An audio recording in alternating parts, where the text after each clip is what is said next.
Long before skyscrapers became symbols of wealth, going upstairs could be a daily struggle. There were no buttons to press. No quiet machine carrying you through the building. Just a staircase. And every floor you added made ordinary life a little harder. Yet ancient cities were already building upward. The question is, why? Because before elevators made height convenient, living high above the street meant something very different.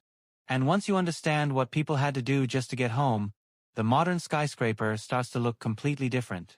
Start with Rome. Not the Rome of marble temples and enormous villas. The crowded Rome.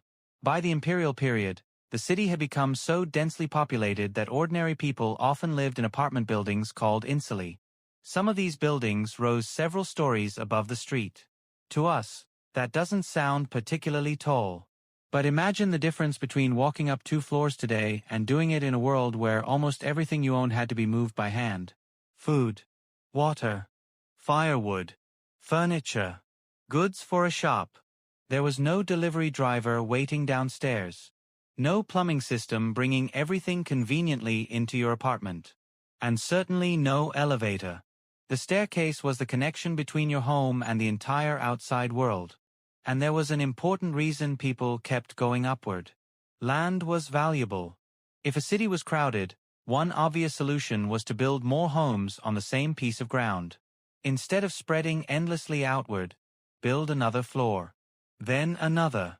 It sounds simple, but the higher you built, the more difficult everyday life became. And that created a strange social hierarchy inside the building. In Roman apartment buildings, the floor you lived on could say quite a lot about your circumstances. The lower apartments were generally more comfortable. They could be larger and better equipped. The upper floors were often cramped, and residents could have less access to conveniences such as water and toilets. Historical evidence from Roman housing also shows that higher levels could be considerably less desirable.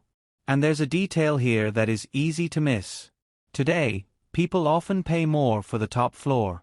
The view is better. There's more privacy. You're away from street noise. A penthouse can be the most expensive home in the building. In ancient Rome, height could mean the opposite.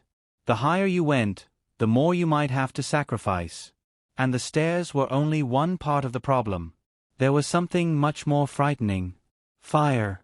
Roman apartment buildings were vulnerable to fires, and the combination of dense neighborhoods, combustible materials, and difficult escape routes made living high above the street dangerous. If flames started below you, there was no emergency elevator waiting to take everyone down. You had stairs. And if smoke filled those stairs, you had a very serious problem. It's easy to think of stairs as just part of a building.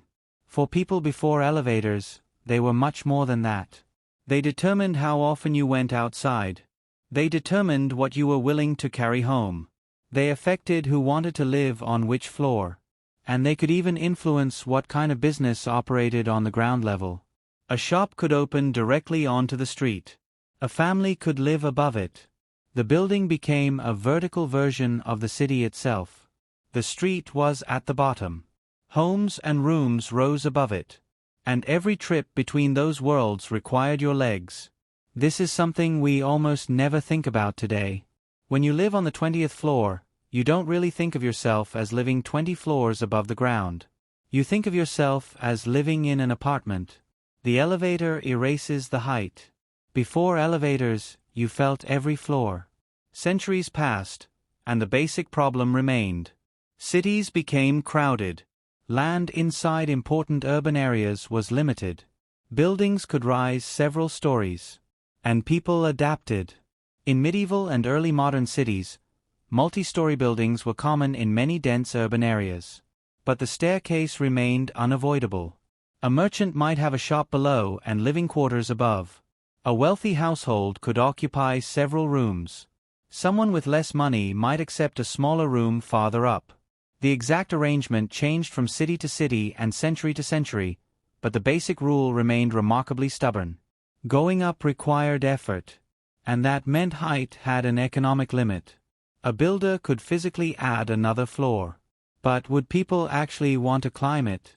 That question became much more important when cities entered the industrial age. The 19th century changed the problem completely.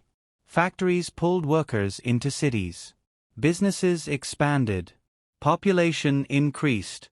Land in the busiest districts became increasingly valuable.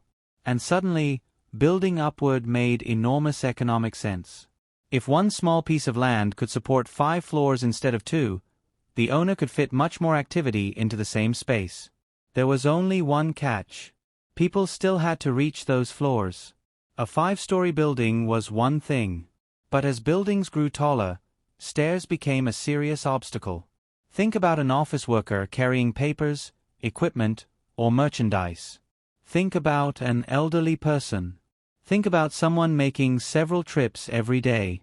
The building might be profitable on paper. But if customers hated climbing to the upper floors, those floors became harder to use. And this created a strange technological problem.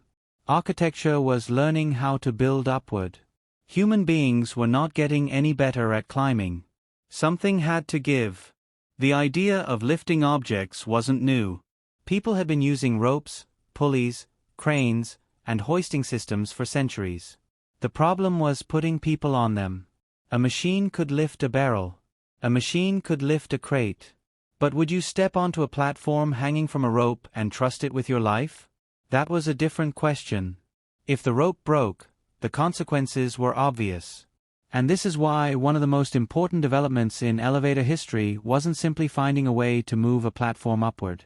It was finding a way to make people believe that the platform would stay there. That was the breakthrough Elisha Otis worked on in the 1850s. Otis developed a safety mechanism designed to stop an elevator platform if its lifting rope failed. But an invention sitting inside a workshop doesn't automatically change the world. People had to trust it. So in 1854, Otis demonstrated his safety device at the Crystal Palace exhibition in New York. He stood on a raised platform. Then the supporting rope was cut. The platform dropped only a short distance before the safety mechanism caught it. It was a demonstration designed to answer the one question potential customers were afraid to ask. What happens if the rope breaks? The answer was supposed to be simple. The elevator stops. Otis's safety brake helped make passenger elevators commercially practical. In 1857, the E.V. Hallwout building in New York installed one of his elevators in its 5-story department store. It wasn't a skyscraper. It didn't need to be. The important thing was what the machine represented. For the first time, a building's upper floors didn't have to be reached entirely by human muscle. And now something fascinating happened.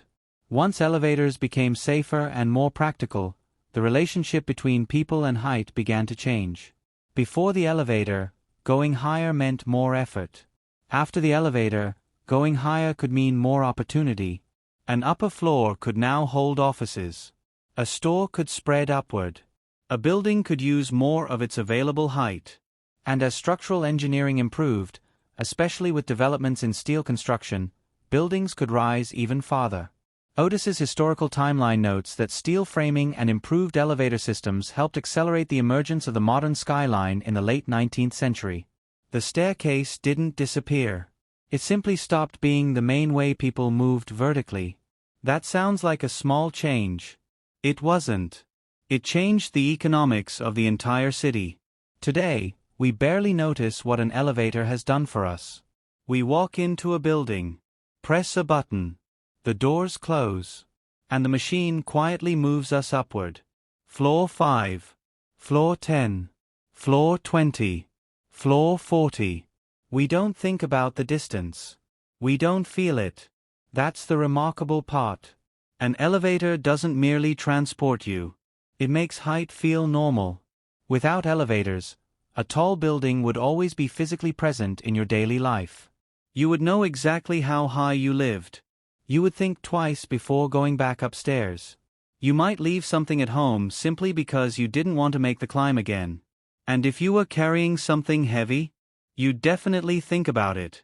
For ancient Romans living in upper-floor apartments, for medieval city dwellers climbing narrow staircases, and for 19th-century workers facing increasingly tall buildings, the vertical distance between street and home was real.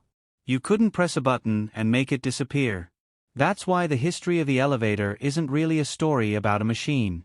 It's a story about what happened when humans finally removed the physical cost of going upward. Before elevators, buildings had a natural limit. You could build higher. But eventually, people would ask, why would I want to climb all that way? The elevator changed the question. Now the question became, how much higher can we build? That shift helped transform the city. The ground was no longer the only valuable part of a building. The floors above it became usable in ways that had once been impractical. And eventually, the skyscraper emerged. So the next time you're standing inside an elevator and watching the numbers climb, remember something strange. For thousands of years, going up meant work. Every floor had to be earned with another flight of stairs. Then one machine changed the equation. And suddenly, the upper floors weren't a burden anymore. They were an opportunity. The skyscraper didn't begin when humans learned how to build impossibly high. It began when going that high stopped being exhausting. The elevator didn't just take people upward. It made the modern vertical city possible. And that is why the next time those elevator doors open and you step out on the 20th, 30th, or 40th floor, you're standing inside one of the most important changes in everyday human life. If you enjoy stories about the forgotten problems behind the things we use every day, stay with the channel.